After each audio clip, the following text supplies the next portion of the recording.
Try this matchup. Low prices and faster checkout. You can count on it at Fry's.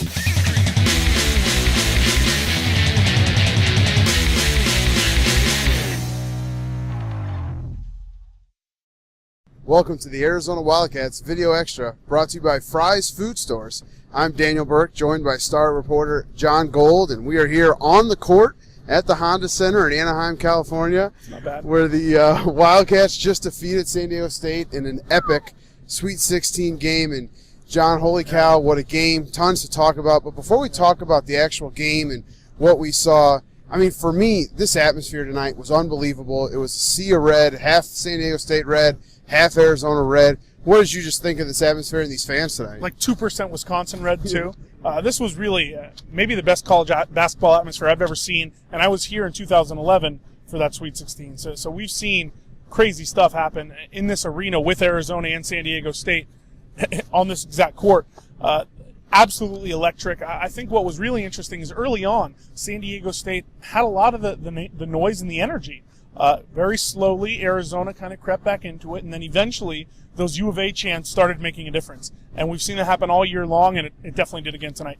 You know, this was the first time in the tournament, in Pac-12 tournament, that Arizona didn't have the fan advantage. Did it rattle these guys early on a little bit? I think they did look a little like, what's happening? Right. Why aren't they freaking out for us?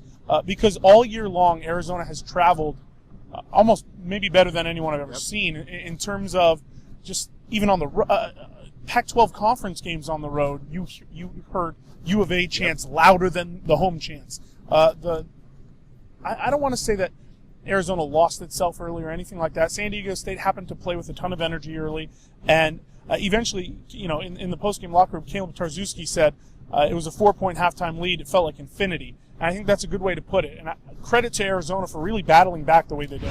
You know, in the first half, they did a great job shutting us down. You know, they came out really strong, really motivated, and you could tell how hard they were playing to win. And you know, I think we just calmed down a little bit in the second half, kind of played more of our basketball, and you know, got a few fast break layups, and you know, obviously we were doing a lot better on defense, and that kind of leads into our offense. So you know, I think we did a good job of just being poised in the second half. Let's talk about the game. Let's get into it. Let's talk about that first half. And San Diego State was in control for most. I think they were up, 7 or 8 there late with a little under 4 to go. Yeah. And then they had a chance to make it a double-digit game. Arizona didn't allow it. How big were those last 3.5 minutes to, like Tarzewski said, get it down to 4 and make this thing a game? Yeah. 3:24 left in the game. SDSU went up 8. In the half, SDSU went up 8. They didn't score again for the rest of the half. Arizona, I think, forced 2 missed layups, 2 turnovers. And really, we knew San Diego State didn't have a great offense to start. I think one of the things that hurt San Diego State, a lot of people pointed this out, is that the teams are so similar, but Arizona's a little bit better in all of San Diego State's strengths. And I think overall, in a 40-minute game, it kind of caught up to San Diego State, that they didn't have a powerful offense, that they didn't have any. They had Xavier Thames, who's fantastic, 25 points today. I think over 25 points per game in the NCAA tournament, really turned it on, and he was already the Mountain West Conference Player of the Year. But they didn't have any second options really today. And especially when Arizona got into foul trouble, who are they turning to? I mean, we're looking at Caleb Tarzewski with 4, Rondé Hollis-Jefferson with 5, and yet SDSU barely went into the post. I think that says a lot about what Arizona, how imposing they can be. We're here chatting with John Gold, and this is the Arizona Wildcats Video Extra. And John, I remarked on Twitter, I joked that Arizona's defense, you know, when they close games, it's like Trevor Hoffman, Mariano Rivera-esque. I mean, the way they close games defensively, the last 8, I think J.J. O'Brien had a layup with 8:19 to go, and they didn't score again until some desperation threes with under a minute. What did you see from the Arizona defense there in those last 8 minutes? And, I mean, you've seen it all year. What do they do that makes it so hard for the opposition there late in the second? You used a great baseball analogy. I'm going to use 2 different ones. They were like Kevin Nash, and they choke slam. So we'll go WWF first. Kevin Nash, they absolutely choke slam San Diego State. This is a team that has like multiple submission moves. You know, they're Mortal Kombat.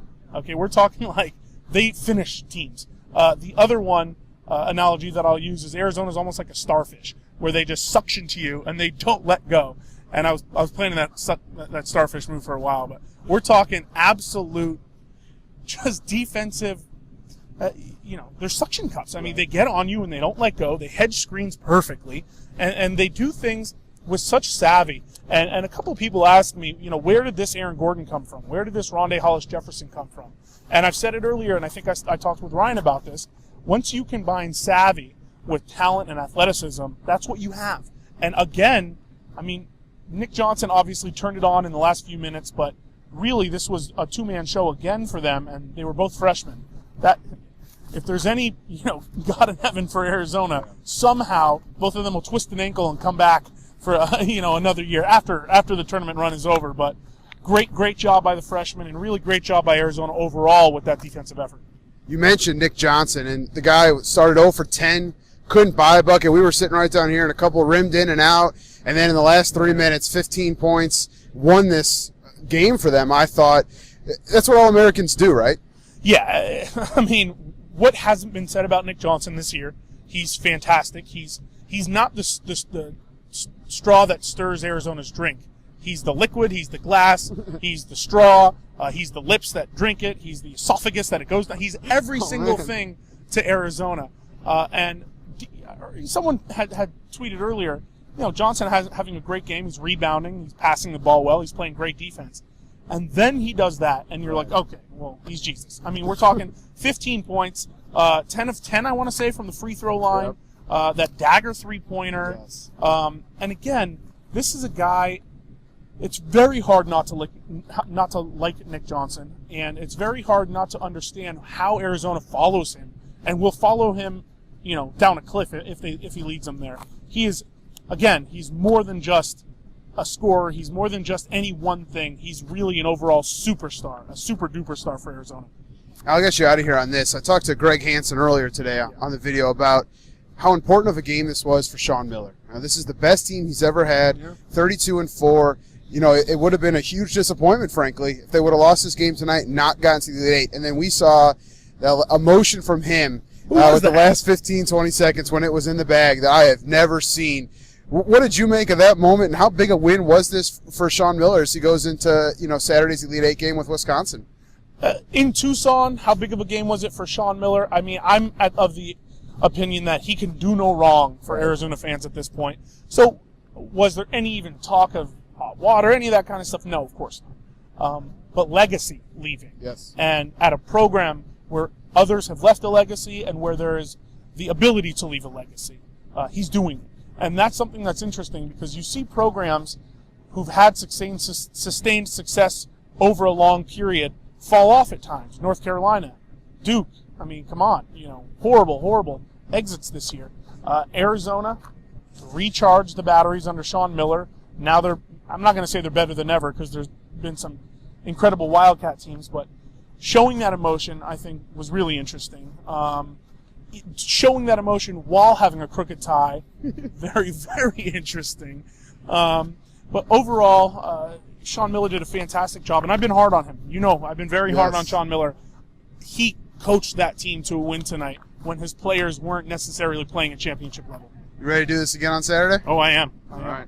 That's going to do it for this edition of the Arizona Wildcats Video Extra, brought to you by Fry's Food Source. For John Gold, I'm Daniel Berk. We will see you tomorrow.